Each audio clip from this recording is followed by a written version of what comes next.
It's the Crafty Nana in her arts and crafts studio.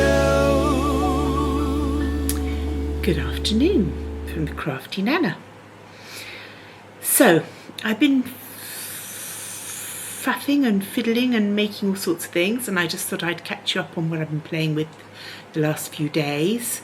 And also I wanted to show you the collection of small perfume bottles, silver top bottles, double-ended scent bottles that were my mother's, and some of mine and her lacrimal or Oxford lavenders.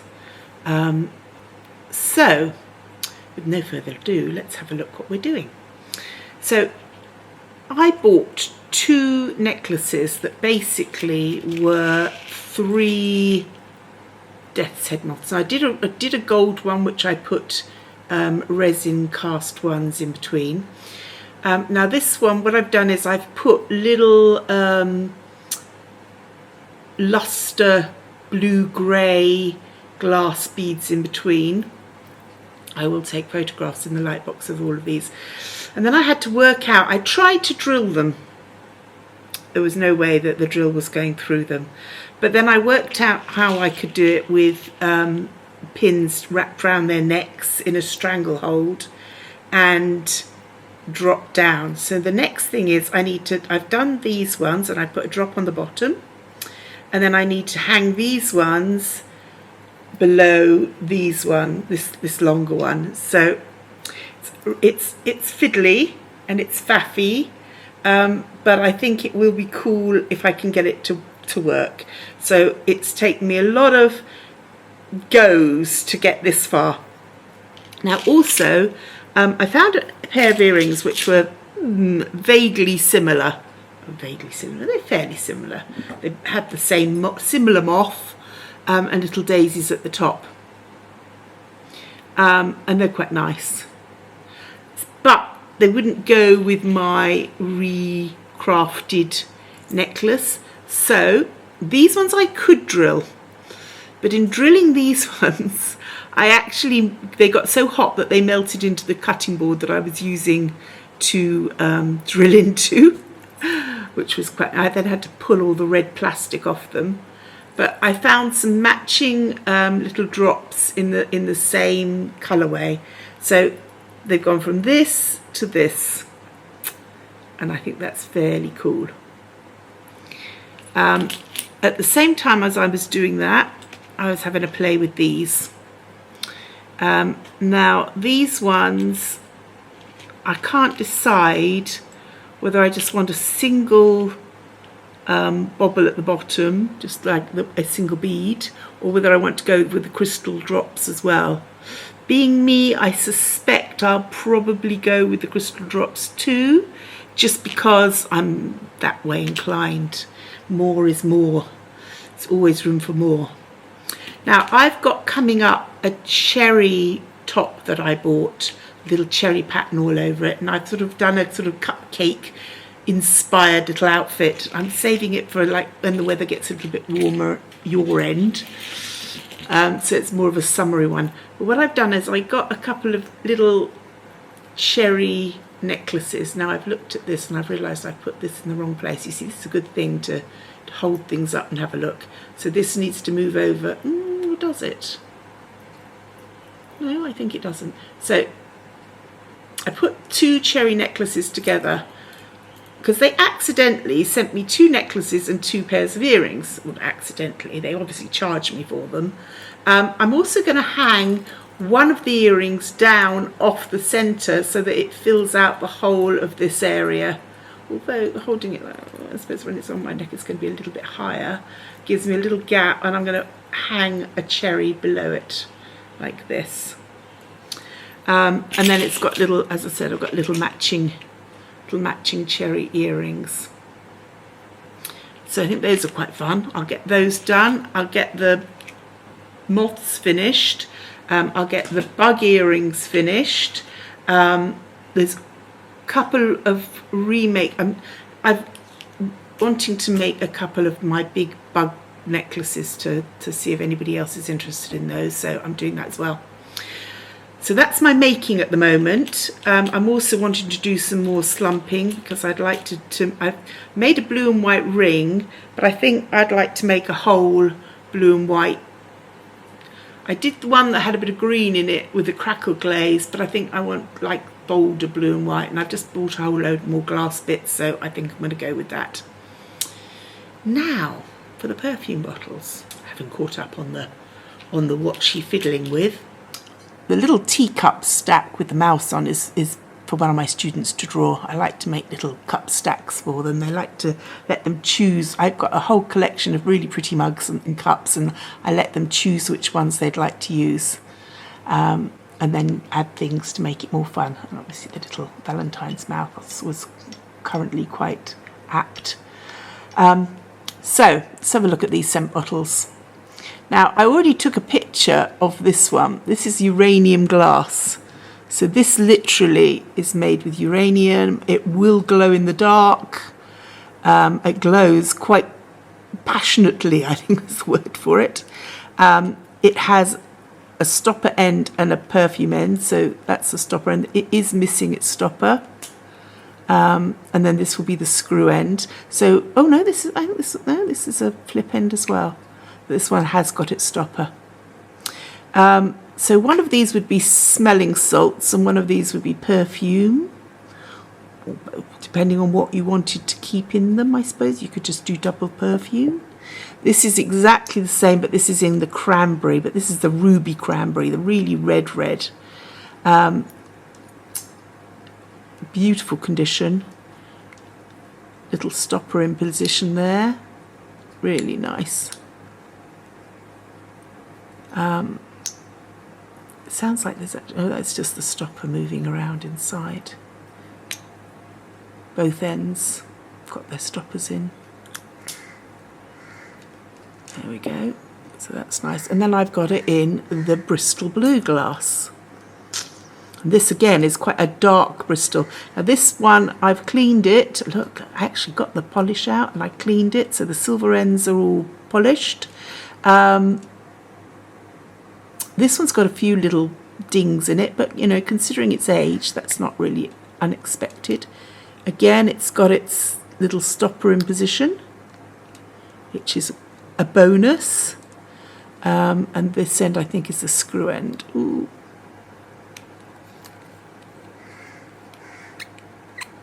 Oh, I love that noise. There we go. It's still got the little cork inside to seal it.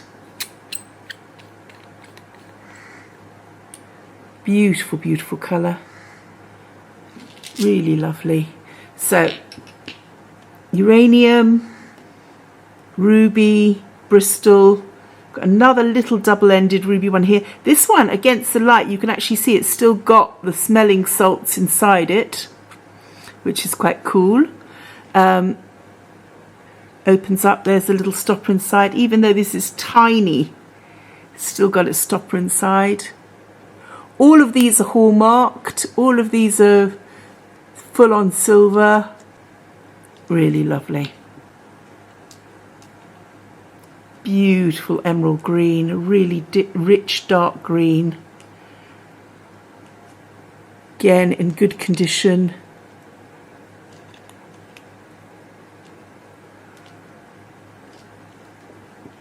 This is a slightly lighter green. This has got an interesting stopper inside. It's got a little crown.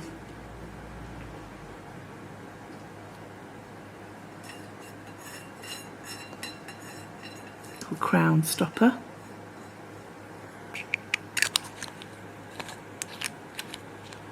Good size. If you look at against a finger, it's a good size bottle. This one's much, much slimmer, much smaller. Cranberry, not as ruby as the first one. This is more the pink cranberry. Again, this is a screw top.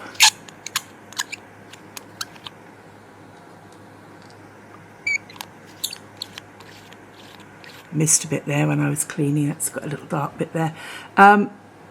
Lovely condition again. Very pretty. And then there's just a little cut, very sharp cut, nice crisp cut, little glass one with just the glass stopper in it and the glass neck.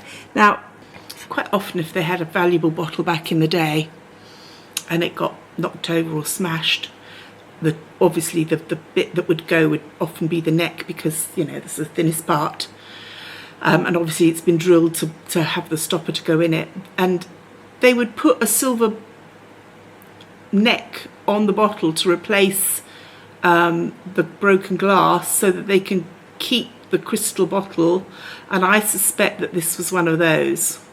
It just looks that way, but a nice little piece anyway. Now on to the Oxford lavenders. Now some people think of these as being like throwaway, you know, cheap perfume bottles that they would just, you know, use and then throw away. But some of these have got a lot of gilding and a lot of enamel work. This one's just gilded, it doesn't have the enamel work. We have two of this small size, both with their stoppers still in, both, you know, in nice condition. So I don't know whether these would have been thrown away. I suspect not. I just suspect that this was for people that couldn't afford the big bottles of expensive stuff, and these were little treats almost, you know. But there's also the lacrimal story, whereby these were used as mourning tools.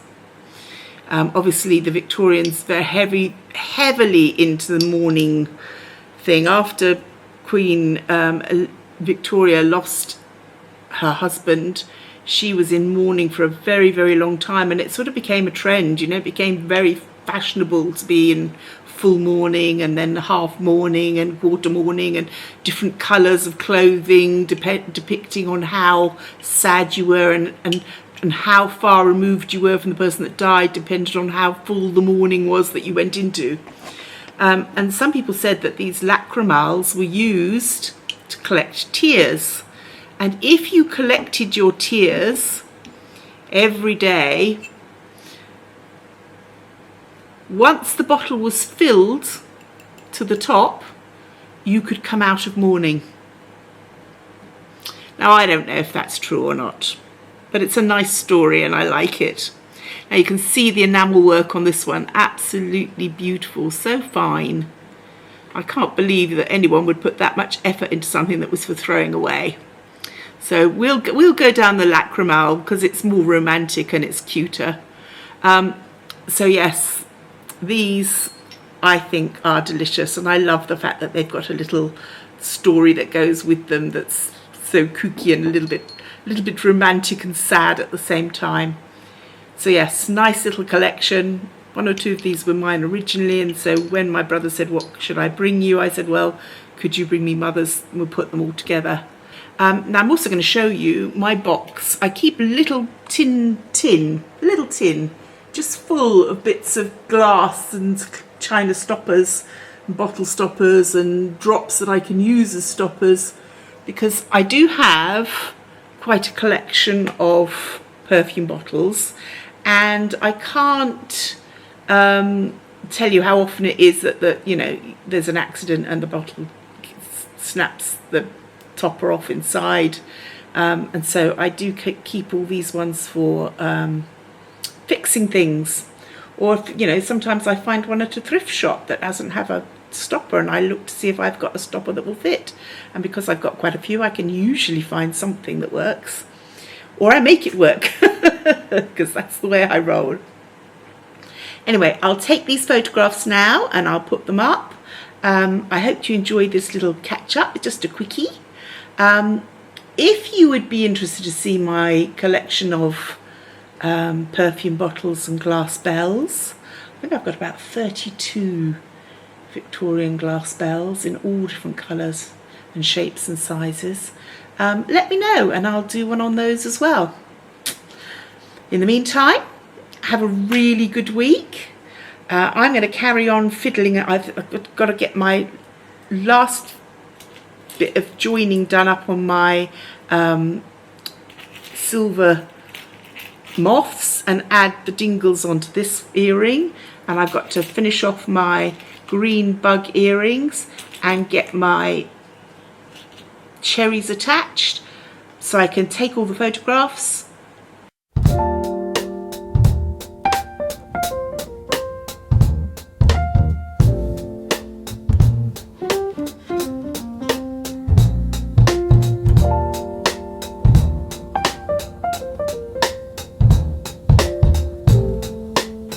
I'll catch you later. Bye for now from the Crafty Nana. Take care of yourselves. If you enjoyed this video, please like, share, subscribe, and tell a friend.